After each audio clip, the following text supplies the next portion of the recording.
Long before legends spoke of invisible assassins, medieval Japan was a land divided by war.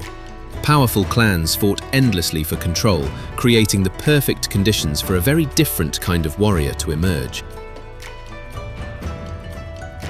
As rival samurai clans struggled for dominance, information became as valuable as armies.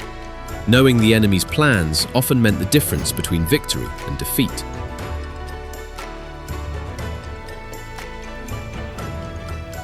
Far from the great castles, the mountainous regions of Iga and Kōga became home to families who perfected survival, stealth, and intelligence gathering.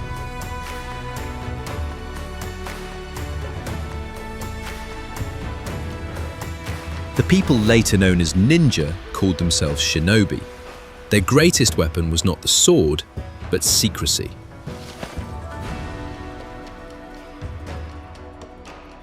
Unlike the myths, becoming a shinobi was not about learning magic.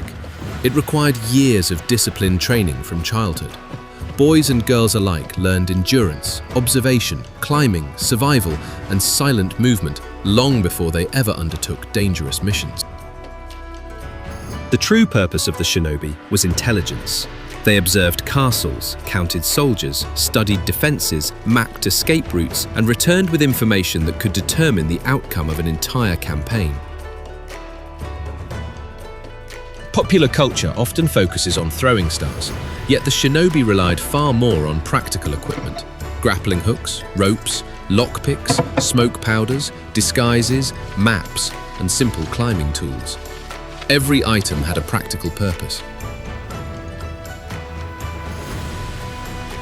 Shinobi rarely charged into danger. They waited patiently, exploiting darkness, weather, distractions, and routine. Success depended on avoiding confrontation rather than seeking it. The greatest disguise was often the simplest. Shinobi frequently traveled as monks, merchants, laborers, pilgrims, or wandering entertainers, blending naturally into everyday life. Remaining unnoticed was always more effective than hiding in shadows.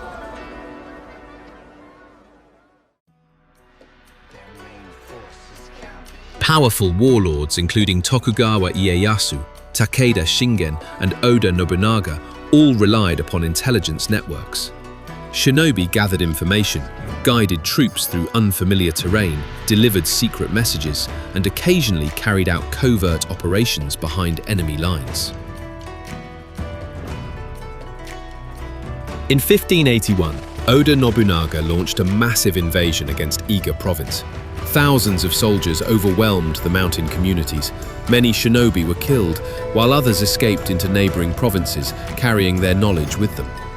After Japan was unified under Tokugawa Ieyasu, many former shinobi entered official service. They became trusted scouts, intelligence officers, palace guards, and messengers. Their work gradually shifted from surviving war to protecting peace.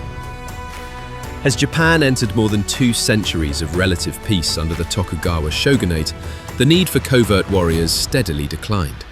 Many former shinobi became bodyguards, police officials, castle security officers, teachers, or ordinary farmers. The age of the battlefield spy had largely come to an end.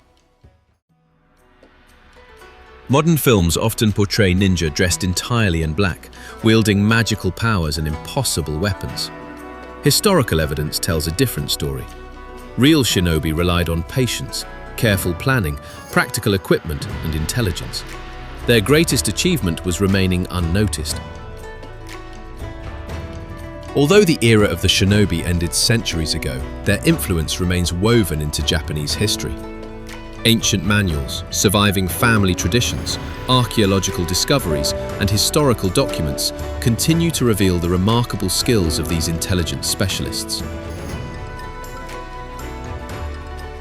The true history of the ninja is more fascinating than the legend.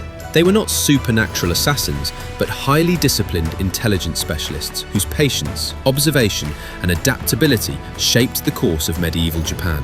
Their greatest victories were the ones history almost never recorded.